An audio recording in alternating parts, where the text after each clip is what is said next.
Praise lord. ప్రభువైన యేసు నామములో అందరికీ వందనాలు. ఈ దినం దేవుని వాక్యం నుంచి మత్తయి సువార్త 7వ అధ్యాయం 21వ వచనం.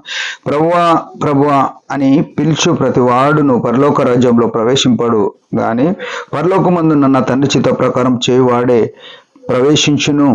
ప్రియమైన వాళ్ళరా, యేసుక్రీస్తు ప్రభు ఈ లోకంలోనికి వచ్చినాడు, శిలువలో ప్రాణం పెట్టి ఆరోహణం అయిపోయినాడు. అయితే ఈ 33.5 సంవత్సరాలు ఈ భూమి ఉన్నాడు. 3.5 సంవత్సరాల పరిచర్యలో ప్రభు ఎన్నో విషయాలు తన 12 మంది శిష్యులను ఏర్పరచుకొని వారితో మాట్లాడుతున్న మాటల్లో ఇదొక మాట. ఏమనంటే ఆ యేసు ప్రభు రాకడను గురించి మాట్లాడుతూ, అంటే యేసు ప్రభు ఒకసారి వచ్చినాడు, ఇప్పుడు రెండవ రాకడ రానయ్యున్నాడు. ఆయన ఏర్పాటు చేసిన తన విమోచించిన సంఘము, తన శిలువ రక్తం చేత విమోచించబడిన సంఘమును తీసుకుపోవడానికి వస్తున్నాడు. ఆ వచ్చినప్పుడు ఏమంటే అనేకులు అంటారంట ప్రభువా ప్రభువా అని పిలుస్తుంటారంట. ఈ ప్రభు అనే మాటకు అర్థం ఏంటంటే ఆయన ప్రభుత్వానికి లోబడిన వారు మాత్రమే ఈ మాట అనగలుగుతారు. ఈనాడు ప్రభు అని పిలిచేటోళ్ళు చాలా మంది ఉన్నారు, కానీ ఆయన ప్రభుత్వానికి, ఆయన అధికారానికి, ఆయన యొక్క చిత్తానికి లోబడని వారుగా ఉన్నాం. చర్చిలో ప్రభువా అంటాం, కానీ ప్రభుత్వం మనం చేస్తాం.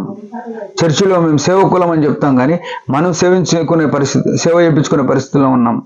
మనము చర్చిలో, మనము దేవుని సంఘంలో సమాధానకరమైన పరిచర్య చేయడానికి ఇష్టపడ్డవారం మనం పరిచర్య చేస్తున్నామని చెప్తాం, కానీ మనం అనేకుల చేత పరిచర్య చేయించుకున్న వారంగా ఉన్నాం. అంటే దేవుని వాక్యం ఏం చెప్తుందంటే దేవునికి తప్ప మనకి ఎక్కడ కూడా అధికారం అనేది ఉండొద్దు. ప్రభు మన మీద అధికారి అయి ఉండాలి. ఇక్కడ జరిగింది ఏమనంటే ప్రభువా ప్రభు అని పిలిచేటోడు పరలోకం రాజ్యంలో ఏ మాత్రం ప్రవేశించాడు. ఎందుకంటే ఆ దినం ఏమంటారంటే 22వ వచనంలో, ఆ దినం అనేకులు నన్ను చూచి ప్రభువా ప్రభువా మేము నీ నామమున ప్రవేశింపలేదా అంటారు. అంటే ప్రవచనాలు ఎలా చెప్తున్నోళ్ళుగా ఆయన పరలోక రాజ్యం పోనీకి ఆస్కారం లేదు. చూడండి ఎంత జాగ్రత్తగా ఉండాలి. ఇలా ప్రవచనాలు చెప్పినంత మాత్రాన పరలోకం పోతామనే గ్యారంటీ లేదు. ఇంకేమంటున్నాడు, నీ నామమున దయ్యములను వెళ్ళగొట్టలేదా, నీ నామమున అనేకమైన అద్భుతములు దయ్యాలు వెళ్ళగొట్టవచ్చు, అద్భుతాలు చేయొచ్చు, నువ్వు ప్రవచించవచ్చు. కానీ ఆయన చిత్తమైంది, ఆయన ఇష్టమైంది. ఆయన ఏం చెప్పినాడంటే ఈ దయ్యాలు వెళ్ళగొట్టడం ఆయన ఇష్టం కాదు, ప్రవచనాలు చెప్పడం ఆయన ఇష్టం కాదు, అద్భుతాలు చేయడం ఆయన ఇష్టం కాదు. ఆయన ఇష్టం ఏంటంటే సర్వలోకానికి వెళ్ళి సర్వశిష్యులకు సువార్త ప్రకటించని చెప్పినాడు. అనేకులను శిష్యులుగా చేయని చెప్పినాడు. ఈనాడు ఎంతమంది సేవకులు శిష్యులను తయారు చేస్తున్నారు, ఎంతమంది పరిచారకులు అనేకులను రక్షణలోకి నడిపించగలుగుతున్నారు. మన సీటు మనం కన్ఫర్మ్ చేసుకుందామని మందిరంలో కానీ బయట కానీ మన అధికారము, మన పరిస్థితి మనం బాగు చేసుకుందామని ఆ స్థాయిలో ఉండడానికి ఇష్టపడుతున్నారు. దిగి వెళ్ళడానికి ఇష్టపడట్లేదు. అనేకులను శిష్యులుగా చేయడానికి ఎవరు ప్రయాసపడట్లేదు. ఈ దినం ఏమవుతుందంటే, అందుకే యేసుప్రభు ఏమన్నా అంటే, అప్పుడు నేను మిమ్మల్ని ఎన్నడూ ఎరగను, అక్రమం చేయవాళ్ళారా నా యొద్ద నుండి పొండి అని చెప్తా అన్నాడు. అక్రమం విస్తరించుట చేత అనేకుల ప్రేమ చల్లారు. ఈనాడు సంఘములో దేవుని క్రమానికి బదులుగా అక్రమం భిన్నమైన స్థితి.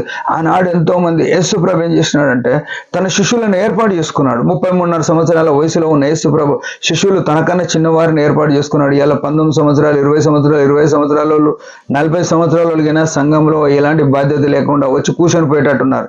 కారణం ఏంటంటే సంఘంలో బాధ్యులైన వారు, సేవకులైన వారు, పరిచారకులైన వారు వారికి ఎట్లాంటి పరిచర్యలు ఇవ్వట్లేదు. వాక్యం చెప్పేటోళ్ళని చెప్పనియ్యరు, పాటలు పాడేటోళ్ళని పాడనియ్యరు, సంఘంలో ఏదైనా మాట్లాడితే మాడనాన్ని ఇస్తలేరు. ఎందుకంటే మేము సేవకులం, మేము మా అధికారం ఉండాలి, లేకుంటే మేము పరిచారకులం, మాది నడవాలి, మీది కాదు నాది కాదు నడవాల్సింది యేసు ప్రభుది. అక్కడ అదే అన్నాడు, నువ్వు ప్రవచనాలు చెప్తున్నావా, నువ్వు అద్భుతాలు చేస్తున్నావా, నువ్వు దయలను వెళ్ళగొడుతున్నావా, ఇవి దేవునికి సంబంధం లేని విషయాలు అవుతున్నాయి. యేసు ప్రభు చెప్పింది ఏంటంటే అనేకులను శిష్యులుగా చేయమన్నాడు. శిష్యులుగా చేయి. శిష్యులు ఏం చేసినారు, సర్వలోకానికి వెళ్ళి ఆనాడు 12 మంది ఆసియా ఖండములో బెత్లెహేము గ్రామంలో యేసు ప్రభున్న యెరూషలేము పట్టణంలో 12 మందిని ఏర్పాటు చేసుకుంటే ఇలా ప్రపంచం ఎంత పెద్దదో అన్ని స్థలాలకు వెళ్ళగలిగినారు. ఈనాడు ఇంతమంది ఉన్నారు. ఈనాడు క్రైస్తవ జనము ఎన్ని దేశాలకు వెళ్తున్నాం, ఎంత స్వార్థ చేస్తున్నాం, ఎంతమంది శిష్యులుగా చేస్తున్నాం.